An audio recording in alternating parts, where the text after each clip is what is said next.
মাঝরাতে রাঙাকে শেষ করতে এসে একলব্যের কাছে হাতে নাতে ধরা পড়লো আহেরি। হ্যাঁ বন্ধুরা, আমরা এমনটাই দেখতে পাবো রাঙ্গামতি তীরন্দাজ ধারাবাহিকের আগামী পর্বগুলোতে। আহেরি বসুবাড়িতে এসে মিথ্যে নাটক শুরু করে, ক্ষমা চায় সবাইয়ের কাছে। এমনকি এও বলে যে আমি একলব্য ও রাঙার জীবনে আর আসবো না, ওদের জীবন থেকে অনেক দূরে চলে যাব। তবে আহেরিকে সুস্থভাবে দেখে আহেরির কথা শুনে খটকা লাগে রাঙার মনে। রাঙা মনে মনে ভাবে যে আহেরি দিদিটা নাকি কটা দিন আগে উড়ানবাবুকে ছাড়া কাউকে নাকি চিনতেই পারতো না, সে হঠাৎ এত তাড়াতাড়ি সুস্থ হয়ে গেল, নাকি সবটাই আহেরি দিদির নাটক ছিল।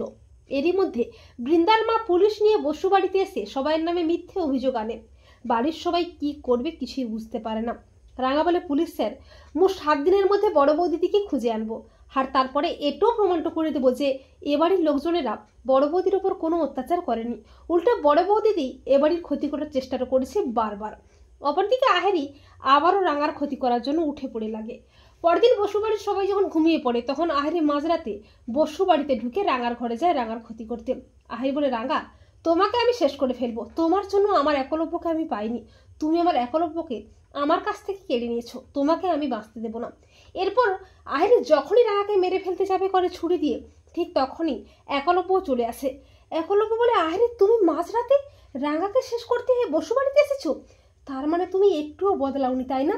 সেদিন তুমি যে সমস্ত কথা বলেছিলে সব তোমার মুখের কথা ছিল, নাটক ছিল, এমনকি অসুস্থতাটাও নাটক ছিল। তোমাকে আমি পুলিশে দেবো। আহেরি ভয় পেয়ে মিথ্যে নাটক শুরু করে আবারও।